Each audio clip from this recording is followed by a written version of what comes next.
મારી દીકરીનું નામ મોનિકા હતું અને મને મારી દીકરી પર ખૂબ જ ગર્વ હતો. મારી દીકરી મારા ઘરની ખુશી અને લક્ષ્મી હતી અને ખૂબ જ વધારે સુંદર પણ હતી. જ્યારે તેણે કહ્યું કે તે ડૉક્ટર બનવા માંગે છે તો મેં તેને ના રોકી. મારે તેને શું કામ રોકવી જોઈએ? હું ઈચ્છતી હતી કે તે ડૉક્ટર બને, પરંતુ અમે લોકો ગરીબ હતા. તેમ છતાં ખૂબ મહેનત કરીને તેને ડૉક્ટર બનાવી હતી. હજુ તેના ઇન્ટર્નશિપના દિવસો હતા, એટલે કે ત્યાર પછી તે સંપૂર્ણપણે ડૉક્ટર બનવાની હતી અને પોતાનું અલગથી ક્લિનિક પણ ખોલી શકતી હતી. પરંતુ અત્યારે તે નવા ડૉક્ટરોની યાદીમાં હતી. તેથી નવા ડૉક્ટરોને વધારે મહેનતનું કામ આપવામાં આવે છે, જેમ કે નાઇટ ડ્યુટી વગેરે. દરેક વ્યક્તિ જાણે છે કે રાત્રે જાગવું તે બહુ જ મુશ્કેલ કામ છે. જ્યારે તેણે મને કહ્યું કે તેને નાઇટ ડ્યુટી રહેશે તો હું ખૂબ જ પરેશાન થઈ ગઈ.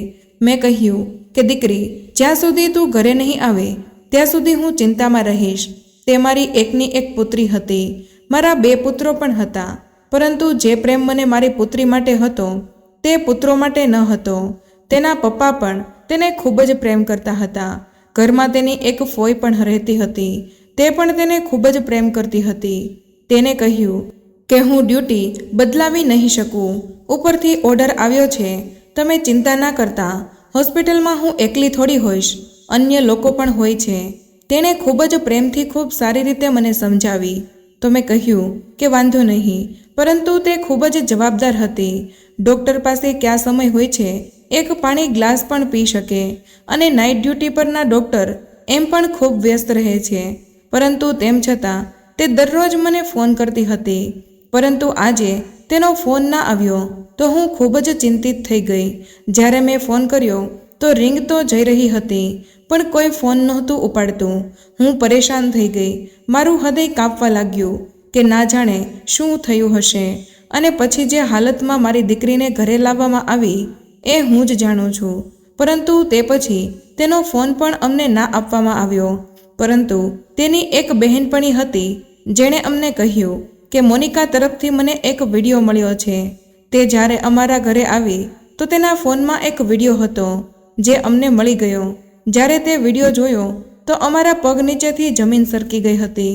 અને પછી આખો દેશ મારી પુત્રી સાથે ઊભો હતો. તે વિડીયોની અંદર એક દિવસની વાત છે. મારી પુત્રી જ્યારે હોસ્પિટલમાંથી પાછી આવી ત્યારે તેણે કહ્યું, માં, મને એક પ્રશ્નનો જવાબ તો આપ કે જો તારી સામે કંઈક ખોટું થઈ રહ્યું હોય તો શું તેને રોકવું જોઈએ? મેં કહ્યું, હા, ચોક્કસપણે રોકવું જોઈએ. કેમ ના રોકવું જોઈએ? આ તો ભગવાન પણ કહે છે કે માત્ર સચ્ચાઈ અને સારા કાર્યોનો સાથ આપવો જોઈએ. મારી આ વાત સાંભળીને તે વિચારોમાં ખોવાઈ ગઈ. મેં કહ્યું, મોનિકા, ખાવાનું ખાઈ લે, ક્યાં ખોવાઈ ગઈ છે? જો આજે મેં તારી પસંદગીની દાળ ભાત બનાવ્યા છે. તેને દાળ ભાત ખાવા ખૂબ જ પસંદ હતા અને તેને જોતાં જ ખુશ થઈ જતી હતી. પરંતુ આજે તે કોઈક વિચારોમાં ખોવાયેલી હતી. જ્યારે મેં વારંવાર પૂછ્યું તો તેણે કહ્યું, માં, જો કંઈક એટલું ખરાબ થઈ રહ્યું હોય જેને રોકવાની તારી અંદર તાકાત પણ ના હોય તો પછી શું કરવું જોઈએ? મેં કહ્યું, તો પછી પણ લડવું જોઈએ અને કોશિશ કરવી જોઈએ બેટા. જ્યારે કોઈ વ્યક્તિ કોશિશ કરે છે તો ભગવાન તેનો સાથ આપે છે. પરંતુ તું શેના વિશે પૂછી રહી છે અને આટલી પરેશાન કેમ દેખાઈ રહી છે?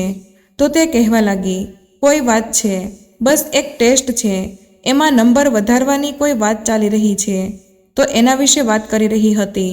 મને તેની આવા પ્રકારની વાતો સમજાતી ન હતી, કારણ કે હું વધારે ભણેલી ગળેની ન હતી અને તે તો ડૉક્ટર બની રહી હતી. બસ હું ચૂપચાપ સાંભળતી હતી. પરંતુ જ્યારે પણ તે મને કોઈ વાત પૂછતી હતી તો હું તેનો પોતાનો તરફથી સારી રીતે જ આન્સર આપવાની કોશિશ કરતી હતી. હું મારી દીકરીને ખૂબ જ પ્રેમ કરતી હતી.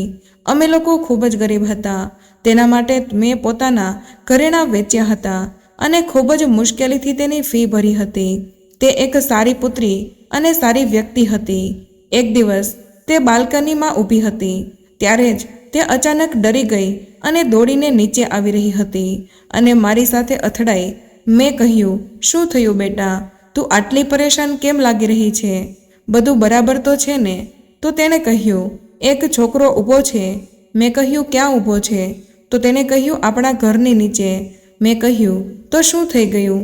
અહીંયા તો ઘણા બધા લોકો આવતા જતા હોય છે, અમુક ઊભા હોય છે, કોઈ ફોન પર વાત પણ કરતું હોય છે, એમાં પરેશાન થવા જેવું શું છે?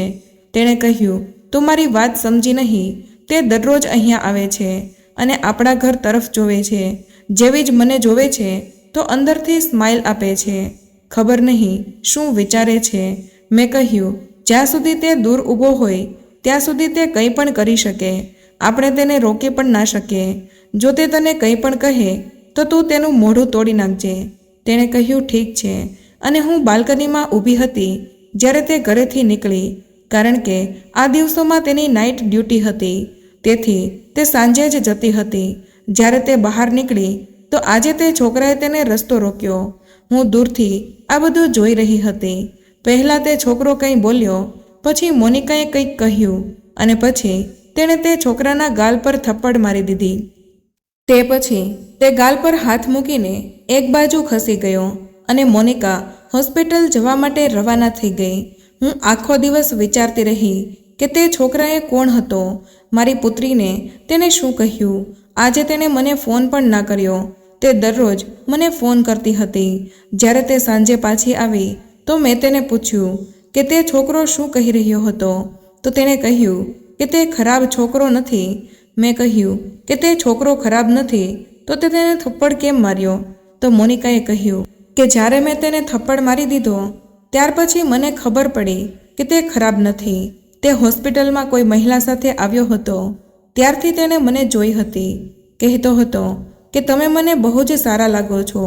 તેણે આ વાત ખૂબ જ આદરથી કહી હતી. નહીંતર તે બીજી કોઈ રીતે પણ કહી શકતો હતો, પરંતુ એટલામાં તો મને ગુસ્સો આવી ગયો અને મેં તેના મોઢા પર થપ્પડ મારી દીધો. પરંતુ હું જ્યારે જઈ રહી હતી તો તેણે પાછળથી મને એવી વાત કરી કે હું આશ્ચર્યચકિત થઈ ગઈ. તો મેં પૂછ્યું કે શું વાત કરી હતી? તો તે કહેવા લાગી કે માં, તેણે કહ્યું હતું કે ચાહે તમે દરરોજ મને એક થપ્પડ મારો, હું તેમ છતાં પણ દરરોજ તમને જોવા માટે અહીંયા આવીશ, કારણ કે જ્યાં સુધી હું તમને જોઉં નહીં ત્યાં સુધી મારો દિવસ નથી પસાર થતો. આવી વાત તો કોઈ એ જ કરી શકે જે સાચો પ્રેમ કરતો હોય. મેં કહ્યું, તું પણ કેટલી માસૂમ છે. તે એક ક્ષણમાં જ કેવી રીતે અનુમાન લગાવી લીધું કે તે સાચો પ્રેમ કરે છે. જે પુરુષ હોય છે ને તેઓ સારી રીતે જાણે છે કે સ્ત્રીઓ વાતોથી ખુશ થાય છે. તેઓને મોટી મોટી વાતો કરતા આવડે છે. જો એટલી હિંમત હોય તેનામાં તો તેને કહી દે કે આપણા ઘરે સંબંધ મોકલી દે. આ વાત એકદમ યોગ્ય રહેશે. પરંતુ મોનિકા કહેવા લાગી કે તે આ રીતે કેવી રીતે સંબંધ મોકલી શકે, અને જો તેણે સંબંધ મોકલી દીધો તો તું સ્વીકારી લઈશ? મેં તેને સમજાવી કે હા, હું સ્વીકારીશ, પરંતુ જો તે કાબેલ હશે તો. અમે તેને ડૉક્ટર બનાવી રહ્યા છીએ. તારા લગ્ન કોઈ સામાન્ય વ્યક્તિ સાથે થોડી કરાવીશું. હવે મોનિકા દરરોજ ત્યાંથી પસાર થતી હતી અને તે પહેલાંથી જ ત્યાં ઊભેલો રહેતો. તેને કંઈ કહેતો નહીં, કંઈ બોલતો નહીં, પરંતુ તે બંને એકબીજાને જોતા હતા. મોનિકાની અંદર મને થોડો ફેરફાર નજર આવવા લાગ્યો હતો. મને એવું લાગતું હતું કે જાણે તે પણ તે છોકરો પસંદ કરવા લાગી છે, કારણ કે જ્યારે તે ત્યાંથી પસાર થતી તો તેના ચહેરા પર સ્મિત રહેતું હતું. અને આજકાલ તે ખૂબ જ તૈયાર થઈને જતી હતી. તે જે હોસ્પિટલમાં કામ કરતી હતી પહેલાં ત્યાં જ ભણતી હતી, તેથી ક્યારેય તૈયાર થઈને નહોતી ગઈ. કહેતી હતી કે હું એક સ્ટુડન્ટ છું અને સ્ટુડન્ટને મેકઅપ કરવાની છૂટ નથી. અને ત્યાર પછી તેની આદત બની ગઈ, કારણ કે ત્યાં એવું કોઈ ન હતું જે તેને ઓળખતું ના હોય. તેથી તે તેમની સામે સારી રીતે દેખાવાનું નહોતી માંગતી, પરંતુ જેની સામે સારી દેખાવા માંગતી હતી તે ઘરની સામે જ ઊભો રહેતો હતો. તેથી તે ઘરેથી તૈયાર થઈને જતી હતી. તે છોકરા વિશે મેં થોડી તપાસ કરાવી હતી, કારણ કે તે અમારા ઘરની સામે ઊભો રહેતો હતો.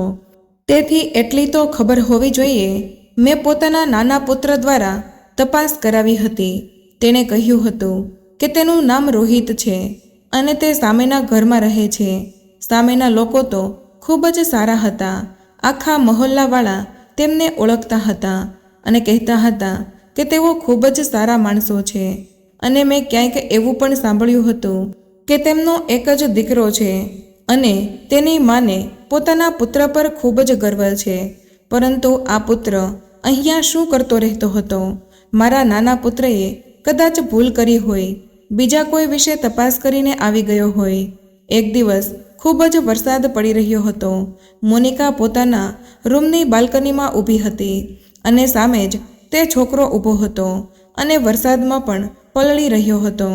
જ્યારે હું તેના માટે ચા લઈને ગઈ તો મેં પણ આ બધું જોઈ લીધું હતું. તો તે મને કહેવા લાગી કે જોને, ચોમાસાનો પહેલો વરસાદ છે અને તે કેવી રીતે હરકતો કરી રહ્યો છે. મને પણ નવાઈ લાગી, પરંતુ મેં પોતાની દીકરીને કહ્યું કે તું કેમ આટલું વિચારી રહી છે? તે તો તેની પોતાની મરજી છે. તું તારા રૂમમાં આવીને બેસી જા, બહાર ના ઊભી રહે, નહીતર શરદી થઈ જશે. મારી સામે તો તે રૂમમાં આવી ગઈ, પરંતુ મને થોડીવાર પછી ખબર પડી કે તે ફરીથી જઈને બાલ્કનીમાં ઊભી રહી ગઈ છે. તેને જ પ્રેમ કરવો એ કોઈ ખરાબ વાત નથી, પરંતુ ક્યારેક ક્યારેક તમે સાચો નિર્ણય નથી લઈ શકતા અને તમારા જીવનમાં ખોટા વ્યક્તિ આવી જાય છે અને પછી તમારું આખું જીવન બરબાદ થઈ શકે છે. તેથી સમજી વિચારીને નિર્ણય લેવો જોઈએ. અમારા પરિવાર અને પરિચિતોમાં એવા લોકો હતા જેઓ મોનિકા સાથે લગ્ન કરવા માંગતા હતા. અમુક લોકો એવા પણ હતા કે જેઓ પહેલાં અમારા ઘરે આવવાનું પણ પસંદ નહોતા કરતા, પરંતુ હવે જ્યારે તેઓને ખબર પડી હતી કે મોનિકા ડૉક્ટર બની ગઈ છે, ત્યારથી તેઓ નજીક આવવાની કોશિશ કરી રહ્યા હતા. અમારા નાના એવા શહેરમાંથી ડૉક્ટર બનવું એ સરળ વાત ન હતી.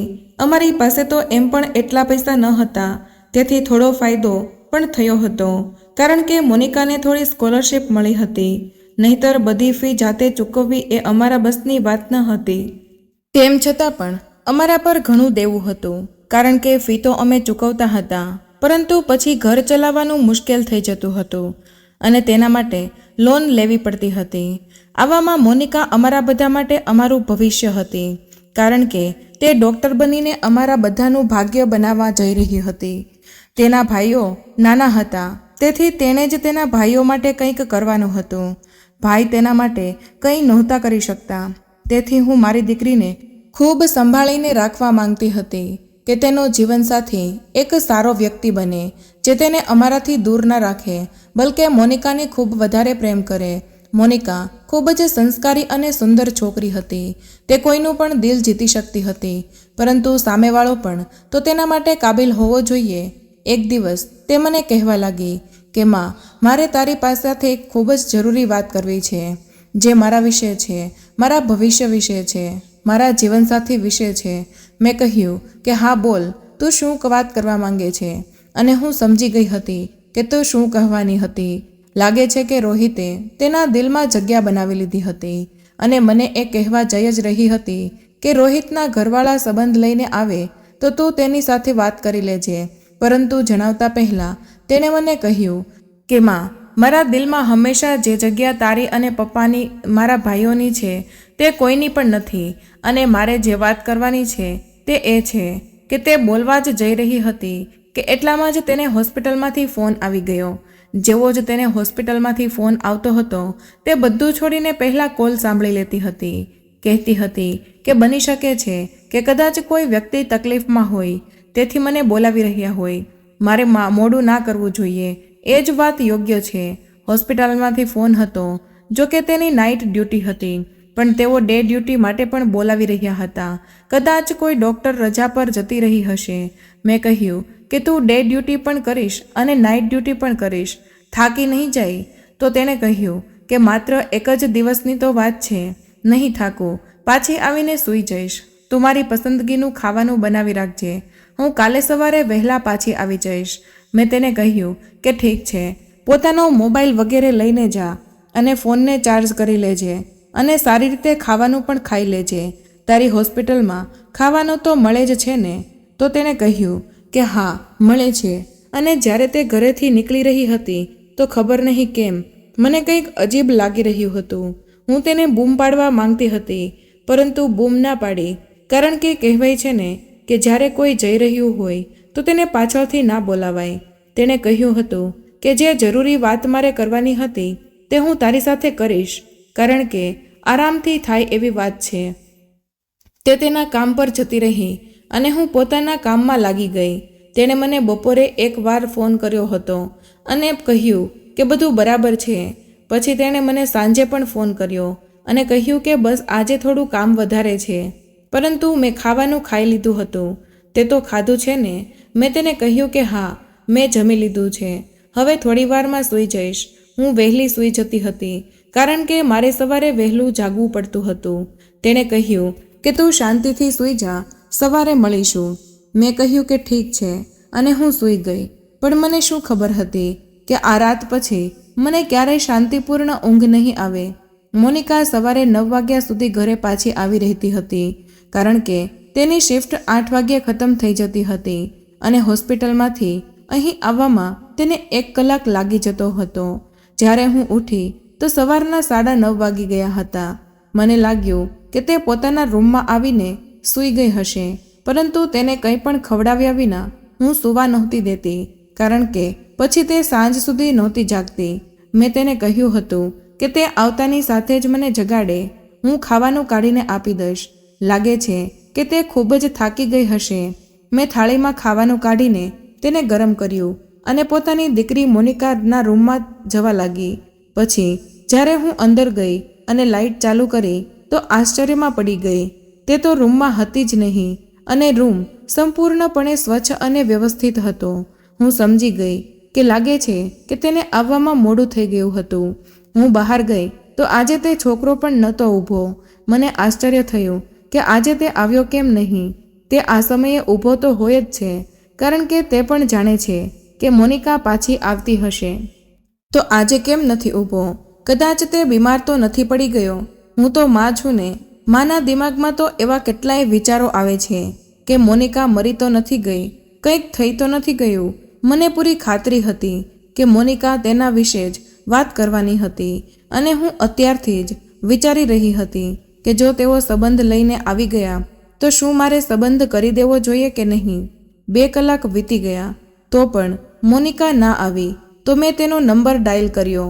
રિંગ વાગવા લાગી અને હું રાહ જોવા લાગી કે હમણાં મારો ફોન ઉઠાવશે અને હું તેની સાથે વાત કરું, પરંતુ તે ફોન નહોતો ઉઠાવી રહી. મને લાગ્યું કે કદાચ તે વ્યસ્ત હશે અને હું એ પણ વિચારી રહી હતી કે હોસ્પિટલમાં કેટલી ખરાબ સ્થિતિ હશે. ડબલ શિફ્ટ કરાવવામાં આવી છે અને જ્યારે શિફ્ટનો સમય પૂરો થઈ ગયો છે તો પણ તેને પાછી નથી આવવા દેતા. કમસે કમ હવે તો તેને પાછી મોકલી દેવી જોઈતી હતી. તે મને આ હોસ્પિટલ વિશે જણાવતી હતી. તે કહેતી હતી કે અહીંયા કશું જ બરાબર અને યોગ્ય નથી. દરેક વ્યક્તિ પોતાનું કામ બેઈમાનીથી કરે છે. કોઈ પણ પોતાનું કામ ઈમાનદારીથી નથી કરતું. ચાહે તે સિક્યોરિટી સ્ટાફ હોય કે પછી કોઈ ડૉક્ટર, બધાને પૈસાની જ પડી છે અને કોઈને કોઈ પોતાના કામમાં ઢીલ રાખે જ છે. હું તેને કહેતી હતી કે તું પોતાનું કામ સારી રીતે કરજે, બાકી બધાએ ભગવાનને મોઢું બતાવવાનું છે અને તારે પોતાનું. પણ તે કહેતી કે હા, પરંતુ તેમના કારણે મારા કામ પર પણ અસર થાય છે. મેં ફરીથી ફોન કર્યો. રિંગ વાગી રહી હતી પરંતુ તે ફોન નહોતી ઉઠાવી રહી અને આજ સુધી આવું નહોતું બન્યું. હવે મેં તેની બહેનપણીને ફોન નંબર ડાયલ કર્યો તો તે પણ ફોન નહોતી ઉઠાવી રહી. મને નવાઈ લાગી. હવે એ સિવાય મારી પાસે બીજો કોઈ જ નંબર ન હતો તો હું કોને ફોન કરતી. થોડી વાર પછી ફરીથી ફોન કર્યો તો તેની બહેનપણીએ ફોન ઉપાડી લીધો. તો મેં કહ્યું, બેટા મોનિકા ક્યાં છે? તે ફોન નથી ઉપાડતી તો તેણે કહ્યું કે અમે પણ તેને જ શોધી રહ્યા છીએ. આ વાત સાંભળીને હું આશ્ચર્યચકિત થઈ ગઈ. શું મતલબ શોધી રહ્યા છીએ? શા માટે? શું તે ક્યાંય ગાયબ થઈ ગઈ છે? મને લાગ્યું કે તે છોકરી મજાક કરી રહી છે, પરંતુ તેણે આવી મજાક નહોતી કરવી જોઈતી. તેણે કહ્યું, હું તમને થોડીવાર પછી ફોન કરું છું. ખરેખર મોનિકા ક્યાંય મળી નથી રહી. મને લાગ્યું કે હોસ્પિટલ ખૂબ જ મોટી છે. કદાચ તે ક્યાંક વ્યસ્ત હશે. મળી જશે, તમે ચિંતા ના કરો. મેં કહ્યું, અચ્છા, હોસ્પિટલ તો બહુ જ મોટી હતી. એક દિવસમાં તમે આખી હોસ્પિટલ જોઈ પણ નહોતી શકતા કારણ કે સાથે જ કોલેજ પણ હતી. મેં તેને કહ્યું કે હું થોડીવાર પછી ફોન કરીશ તો તેણે કહ્યું કે ઠીક છે આંટી. મને તેના અવાજમાં પરેશાની મહેસૂસ થઈ. ખબર નહીં વાત શું હતી. મેં થોડીવાર પછીથી ફોન કર્યો અને કહ્યું મોનિકા સાથે વાત કરાવ. તો તેણે કહ્યું આંટી, વાત એવી છે કે તે હજુ સુધી મને મળી નથી. અને હજુ તે આ વાત કહી જ રહી હતી કે અચાનક જ તેના મોઢામાંથી ચીસ નીકળી ગઈ. હાય હાય, શું થઈ ગયું? તેણે મને કહ્યું તમે જલ્દીથી અહીંયા આવી જાઓ. આ સાંભળીને હું આશ્ચર્યમાં પડી ગઈ. મેં કહ્યું પણ શું થયું છે? મને જણાવ તો ખરા. બધું બરાબર તો છે ને? મારું મન ગભરાઈ રહ્યું છે. તેણે કહ્યું મોનિકા મળી ગઈ છે. મેં કહ્યું સારું થયું મળી ગઈ. કેવી છે તે? એકવાર મારી વાત કરાવ. તો તેણે કહ્યું વાત નહીં કરાવી શકું, બસ તમે હમણાં જ હોસ્પિટલ પહોંચો. જ્યારે મેં પૂછ્યું કારણ કે મને બરાબર સમજાયું નહીં તો તે રડતા રડતા કહેવા લાગી હવે બસ તમે અહીં આવી જાઓ આંટી. હું હજી પણ વિચારી રહી હતી કે જો આ છોકરી મજાક કરી રહી હશે તો હું તેને ક્યારેય માફ નહીં કરું. મારા બંને પુત્રો ઘરે ન હતા. હું ઘરેથી નીકળી તો સામે રોહિત પણ નહોતો ઊભો. હું તરત જ હોસ્પિટલ જવા રવાના થઈ ગઈ. હું રસ્તામાં પણ પોતાની દીકરીને ફોન કરી રહી હતી. જો તે મળી ગઈ હતી તો મારો ફોન કેમ નહોતી ઉઠાવી રહી? કારણ કે રિંગ તો જઈ રહી હતી. એવું તો નહોતું ને કે તેનો ફોન સ્વિચ ઓફ હતો? તો પછી ફોન કેમ નહોતી ઉપાડતી? જ્યારે હું હોસ્પિટલ પહોંચી તો ત્યાં એક વિચિત્ર વાતાવરણ હતું. હોસ્પિટલમાં ભીડ તો હોય જ છે. બહાર એમ્બ્યુલન્સ ઊભી હતી. કોઈ રડી રહ્યું હોય, કોઈ બૂમો પાડતા હોય અથવા તો કોઈ વાત કરતું હોય. આ બધું તો સામાન્ય હતું. પરંતુ મને જોઈને લોકો મારી સામે વિચિત્ર નજરે જોઈ રહ્યા હતા. આમ તેમ જોઈ રહ્યા હતા. જાણે મારાથી કોઈ વાત છુપાવવામાં આવી રહી હોય. જાણે કોઈ એવી વાત છે કે જે બધા જાણે છે પણ હું જ નથી જાણતી. હું પરેશાન તો હતી, પરંતુ હું ક્યારેક ક્યારેક અહીંયા આવતી હતી. તેણે મારો લગભગ પોતાની તમામ બહેનપણીઓ સાથે, શિક્ષકો સાથે અને સિનિયર ડૉક્ટરો સાથે પણ પરિચય કરાવ્યો હતો. હું રિસેપ્શન પર ગઈ અને મેં કહ્યું ડૉક્ટર મોનિકા આ સમયે ક્યાં હશે? તો તેણે કહ્યું કે તમે બીજા માળે જાઓ, તમને બધી જ ખબર પડી જશે. આ વાત પણ વિચિત્ર હતી. જ્યારે હું બીજા માળે ગઈ તો સામે જ તેની બહેનપણી ઊભી હતી અને ઘણા લોકો પણ ઊભા હતા. એક વિચિત્ર ભીડ થઈ હતી. પગ મૂકવાની જગ્યા પણ ન હતી. એવું લાગતું હતું કે મફતમાં વસ્તુ વેચાઈ રહી હોય, કાં તો પછી કોઈ બહુ મોટી વાત બની ગઈ હોય, જેથી આ બધા લોકો અહીંયા ભેગા થયા છે. જ્યારે મને મોનિકાની બહેનપણીએ જોઈ તો તે રડવા લાગી અને મારી પાસે આવી અને કહ્યું કે આ શું થઈ ગયું? મને નથી ખબર આંટી, હું ત્યાં ન હતી. જો મને ખબર હોત તો મેં કંઈક ને કંઈક ચોક્કસપણે કર્યું હોત. મેં કહ્યું શું કહેવા માંગે છે તું? થયું છે શું? અને મોનિકા ક્યાં છે? તો તેણે મને એક જ લાઇનમાં કહ્યું કે મોનિકા હવે આ દુનિયામાં નથી. અને મને એવું લાગ્યું કે જાણે મેં આ વાત ના સાંભળી હોય, પરંતુ વાસ્તવમાં મેં સાંભળી લીધી હતી અને મારા હૃદય સુધી એ વાત પહોંચી ગઈ હતી. મારી હાલત વિચિત્ર થઈ ગઈ હતી. એટલામાં જ ત્યાં એક વ્યક્તિ આવ્યો. તેને કહ્યું તમે જ ડૉક્ટર મોનિકાજીના મમ્મી છો ને? તેની સાથે બહુ જ ખરાબ થયો છે. તે મને કહેવા લાગ્યો કે શું થયું હતું. તે મને એવી વાતો કહી રહ્યો હતો જે તમે તમારી પુત્રી વિશે ક્યારેય સાંભળવા ના માંગતા હોય. દુનિયાની કોઈ પણ માં આવી વિગતો જાણવા નથી માંગતી, જેવી તે મને જણાવી રહ્યો હતો. જ્યારે તેણે કહ્યું કે 10 લોકો હતા તો મેં આશ્ચર્યથી તેની સામે જોયું. મેં કહ્યું કે શું કહી રહ્યા છો તમે? 10 લોકો હતા? હા, 10 લોકોએ તમારી પુત્રી સાથે. આટલું કહીને તે અટકી ગયો. મારી પુત્રી સાથે શું કર્યું તેઓએ? તેમણે મને પહેલાં જ જણાવી દીધું હતું, પરંતુ હવે મને ખબર પડી હતી કે કેટલું મોટું અનર્થ થઈ ગયું હતું. મારી હાલત ખરાબ થઈ ગઈ. મને બસ દૂરથી મોનિકાની એક ઝલક દેખાડવામાં આવી અને તે પછી મને પાછળ હટાવી દેવામાં આવી અને બોડીને પોસ્ટમોર્ટમ માટે લઈ ગયા. મારી હાલત એટલી ખરાબ થઈ ગઈ હતી કે મેં બૂમો અને ચીસો પાડવાનું શરૂ કરી દીધું. મને તેની બહેનપણીએ સંભાળી. મારી ચીસોનો અવાજ આખી હોસ્પિટલમાં ગુંજવા લાગ્યો હતો. બધાને ખબર પડી ગઈ હતી કે લાગે છે કે મોનિકાની માં આવી ગઈ છે. તેમનું કહેવું હતું કે નાઇટ ડ્યુટી પર હતી અને ત્યાર પછી અચાનક જ ક્યાંક ગાયબ થઈ ગઈ હતી. તેને કોઈ દર્દી બોલાવવા માટે આવ્યો હતો. પછી અમે લોકો સવારે તેને શોધતા રહ્યા. શોધ કરતી વખતે અમે તેને શોધી ના શક્યા અને પછી એક અંધારા રૂમમાં અમને તે આવી હાલતમાં મળી. અમને લાગે છે કે તેની સાથે આ બધું કરવાવાળા 10 લોકો હતા, પરંતુ તેઓ કોણ હતા, ક્યાંથી આવ્યા હતા તે વાત કોઈ નથી જાણતું અને તે હવે આ દુનિયામાં નથી. લાગે છે કે તેને આત્મહત્યા કરી લીધી છે. હોસ્પિટલવાળાએ અમને ખૂબ જ હેરાન કર્યા અને ખૂબ જ અપમાનિત કર્યા. અમને બોડી નહોતા આપી રહ્યા. ક્યારેક તેઓ કહી રહ્યા હતા કે તમારી પુત્રીએ લાગે છે કે પોતાના કોઈ મિત્રને બોલાવ્યો હતો અને મામલો બગડી ગયો. ક્યારેક તેઓ કહી રહ્યા હતા કે એક મિત્ર નહોતા, 4-5 લોકો હતા, એટલે કે બોયફ્રેન્ડ હતા.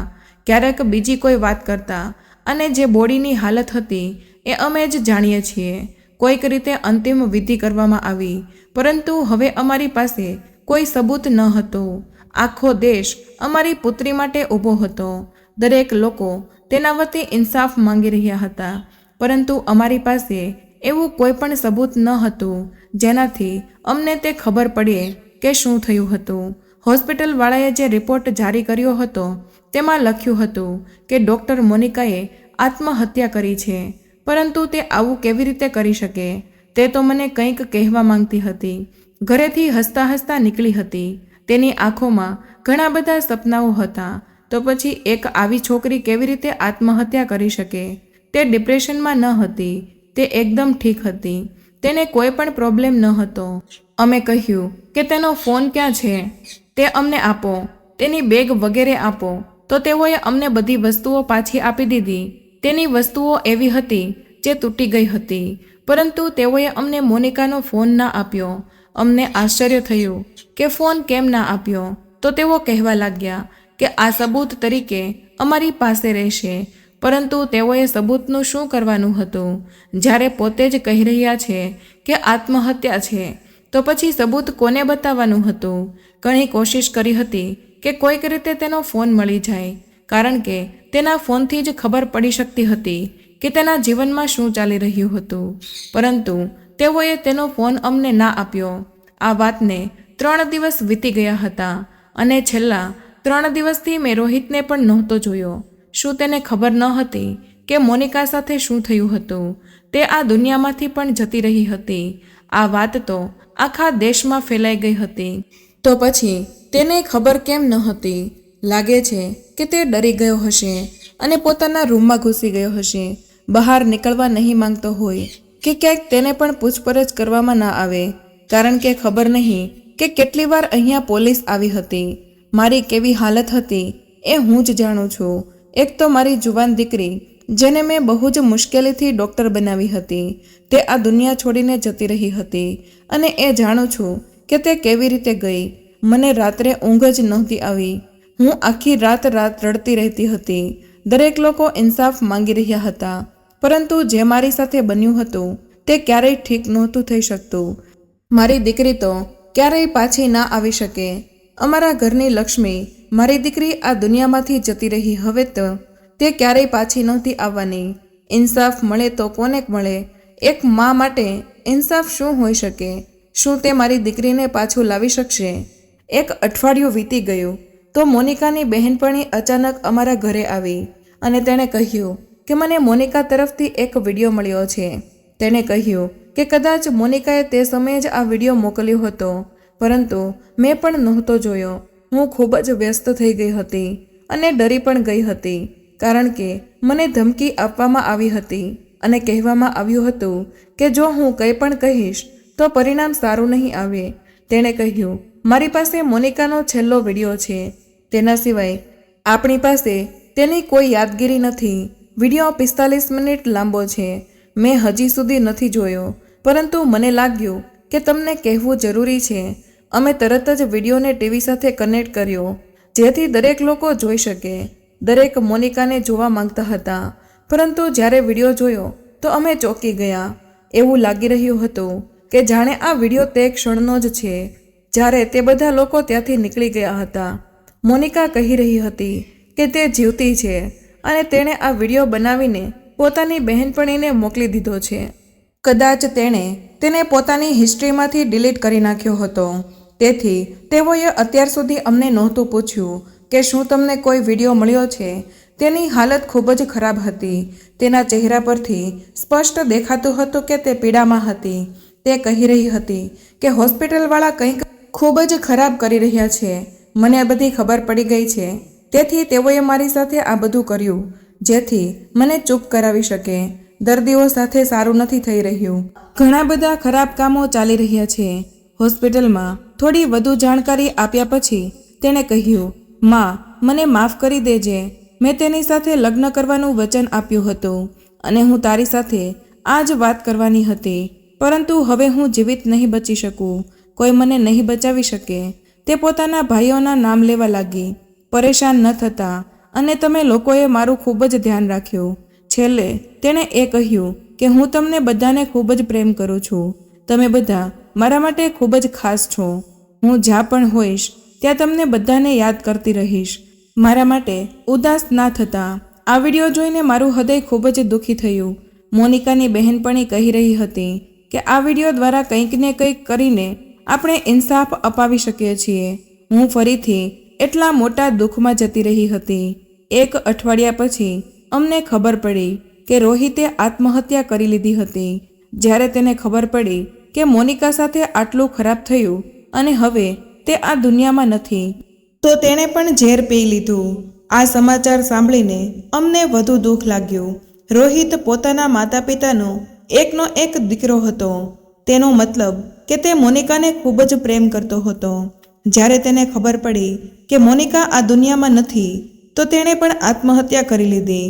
હવે આ ઘટનાનો 1 મહિનો થવાનો છે, પરંતુ સાચા ગુનેગારો સુધી કોઈ પણ નથી પહોંચી શક્યું. દરેક લોકો પોતપોતાની વાતો કરી રહ્યા છે, પોતપોતાની વાર્તાઓ સંભળાવી રહ્યા છે. મારી પાસે ઘણા બધા લોકો આવ્યા છે અને મને સાંત્વના આપી છે. કહ્યું છે કે બધું જ બરાબર થઈ જશે, પરંતુ મને કંઈ જ બરાબર નથી લાગતું. તમે લોકો જ જણાવો કે હવે હું શું કરું. દિવસો પસાર થઈ રહ્યા છે અને તે લોકો જે આ બધા માટે જવાબદાર છે તે હજુ સુધી પકડાયા પણ નથી. તમને શું લાગે છે કે મોનિકાને ઇન્સાફ મળશે કે નહીં? તો મિત્રો, આ વાર્તા તમને કેવી લાગી કમેન્ટ કરીને જરૂર જણાવજો. પસંદ આવી હોય તો પ્લીઝ લાઈક કરો. ચેનલ પર નવા હોય તો ચેનલને સબસ્ક્રાઈબ જરૂર કરો. મળીએ એક નવા વિડીયો